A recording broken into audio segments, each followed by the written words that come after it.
Guys, looking at the '06 PT Cruiser again. We did an oil change on this recently. Today we're looking at battery and battery cable stuff. I got the air box out, but yeah, I'm Mike Troll, AMSOIL dealer. There's my website, number1synthetic.com. And yeah, so check out the other videos. Mostly what I do on this channel is oil changes with AMSOIL, the best synthetic oil, I believe. But we're having some issues. You can see there's some corrosion there on the positives because I actually bought some ground straps.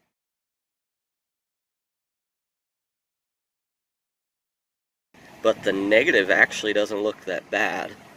And there's where it's to the body, and then I guess it goes down probably to the engine ground somewhere.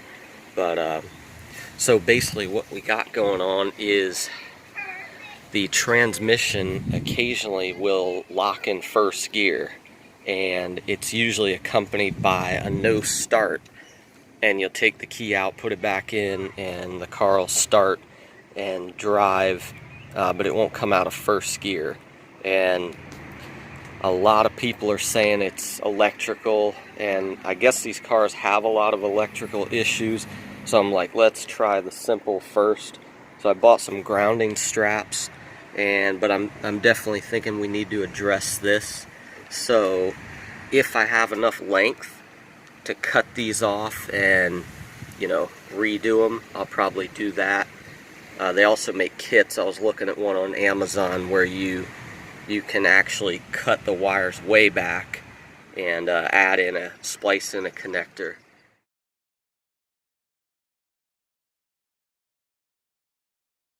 But so we're going to be looking at that, and it'll be hard to know if it's fixed because it doesn't do it all the time. So it shifts perfectly otherwise, but when it's doing this issue, it's not fun.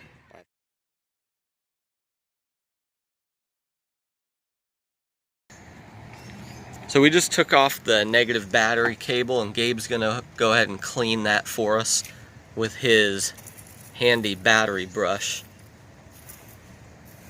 That way it'll be ready to go when we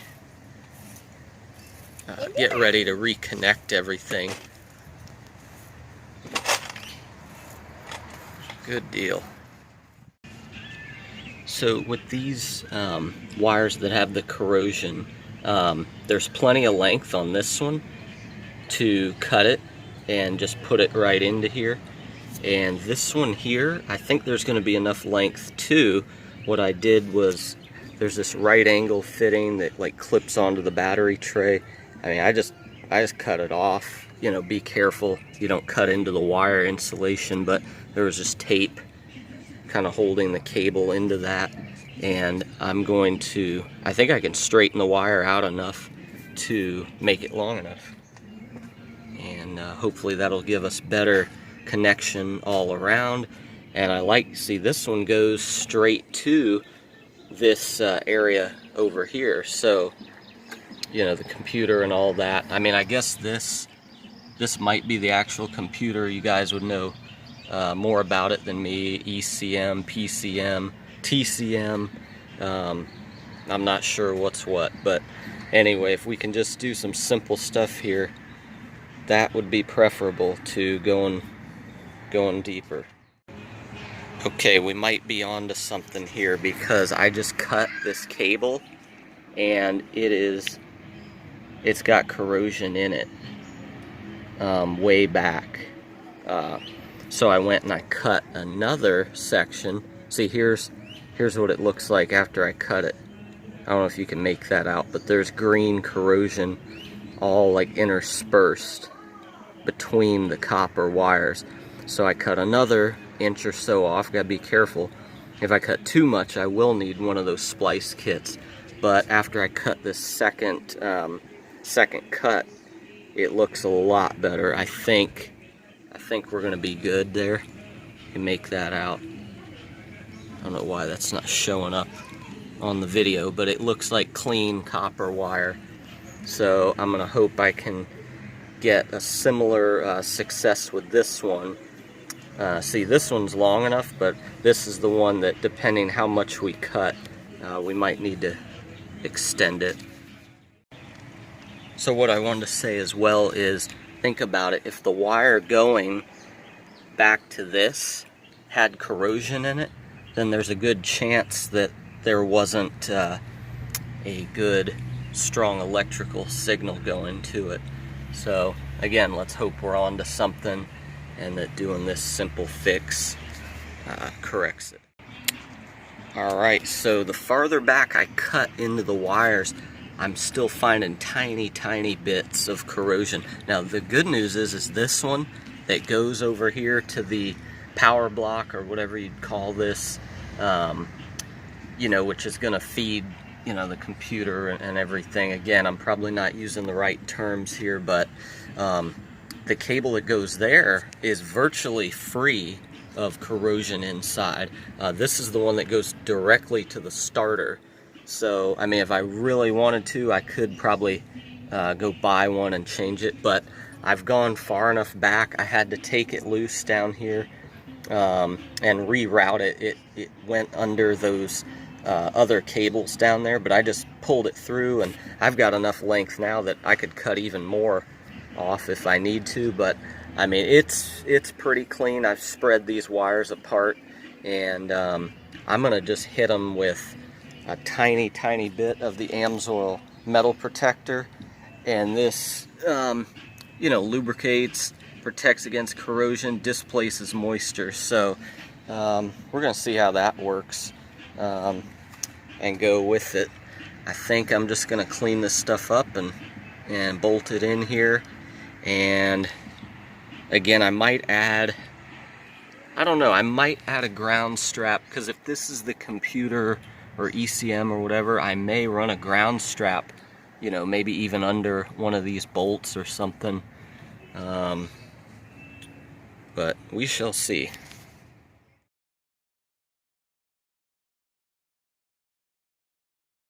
Alright, Gabe cleaned that positive terminal for us. It's actually not badly corroded. I've wiped the battery off, and I checked the acid in the cells. They look good. And there's what I got. Put the clean copper from those wires under that clamp, along with some AMSOIL metal protector. And hopefully that's going to prevent corrosion. I may even top it off with the spray grease. But that's probably good, buddy.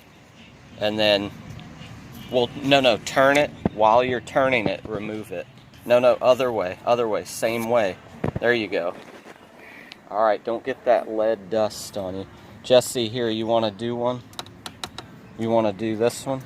Can we go to Starbucks?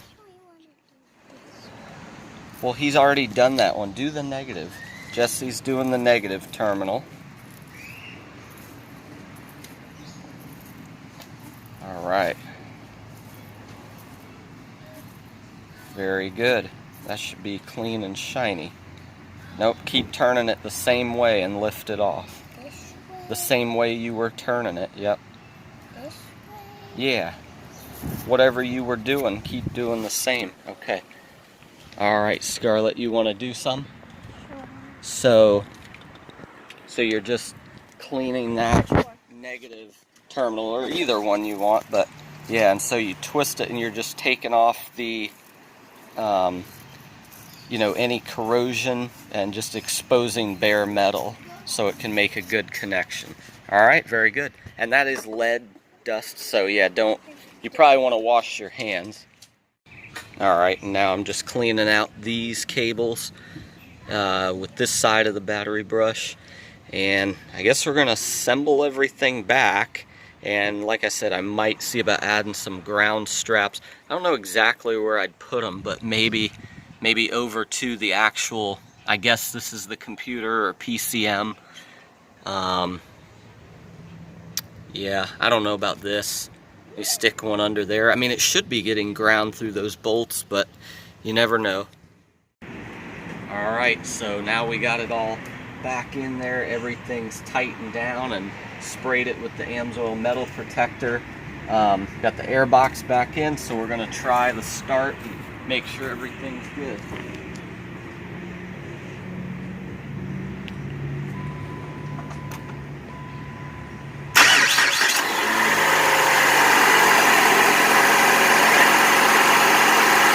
Still sounded a little weak to me, but I probably should have checked the charge on the battery. I'll probably go ahead and put my charger on it just to top it off. But we shall see. Time will tell. I'll try to post updates, or maybe just comment on the video and say if this issue doesn't reoccur with the transmission not shifting properly, maybe after a couple months, if it doesn't do it anymore, we'll call it a success, because it got to where it was doing it pretty often. And guys, my website, like I said, what I normally do is the synthetic oil, and I specialize in AMSOIL. I'm an AMSOIL dealer, and #1synthetic.com. Just type it in, and you can look up your year, make, model, engine, get a list of products, all 100% synthetic. So, thanks guys. Okay, so here's a good step. I did another video on this where I use this charger to maintain my batteries. It's just a good idea to throw it on every so often. So we're gonna top, you got your negative attachment here. I guess you could fish it down there to the battery, but it's kind of covered by the air box. But anyway, so we're gonna go ahead and plug that in now and get it started. Alright, so bring it on over here, Gabe. We actually need to put it to the regular car mode. Can they see that, Gabe? So it's on car mode, and you'll see 1 and 2 illuminated very quickly. 1 is a desulfation, and 2 is like some kind of test. 3, it's already on to 3. I don't know if you can see that. There you go. It's already on to level 3, which is like a bulk charge. And then when that's complete, it'll hit step 4, which is a very deep and thorough charge. Then I think there's another self-check and a recondition mode if you put it in that mode. And it goes on to step 7, where it'll float, I think at 13.6. And maybe after 10 days or so, it goes to step 8, which is where it cuts out and it only kicks back on when needed. So you could leave it on indefinitely. Yeah, if you can see, it's already up to step 4. You can make that out. So the battery wasn't low or anything, so but this will just top it off. Like I said, step 4 is where it does a really slow, thorough charge. The max this thing puts out is 4.3 amps, and it goes down almost to fractions of an amp. Getting the battery very, very deeply topped off. It's got different modes: motorcycle, car, snowflake, also AGM, and then recondition. Recondition, you gotta be careful with. It goes up to like 15 volts, and you gotta be real careful. But on an older battery that's sat for a while, it can like almost remix the electrolyte. But yeah, car mode and I think motorcycle mode are both 14.4 volts, and the amperage is less on motorcycle mode. But on Snowflake, it's 14.7, which if you're in sub-zero temperatures or you're charging an AGM battery, which this is not, I talk about that in another video, but if you did have an AGM, you'd use that Snowflake setting. Anyway, guys, so that's it, and we'll report back. Hopefully this car doesn't have any more shifting issues.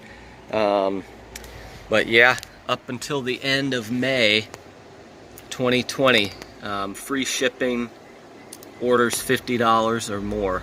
#1synthetic.com, guys. AMSOIL's good stuff.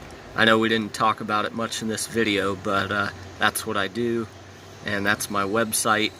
And if you go through amsoil.com and they ask you and you care to put my name in, it's Michael Troll, dealer number 1463115. Alright, and so Gabe is going to share the verse of the day. John 3:16. For God so loved the world that he gave his only Son, that whoever believes in him shall not perish but have eternal life. That's right. That's John 3:16. Yeah. Excellent work.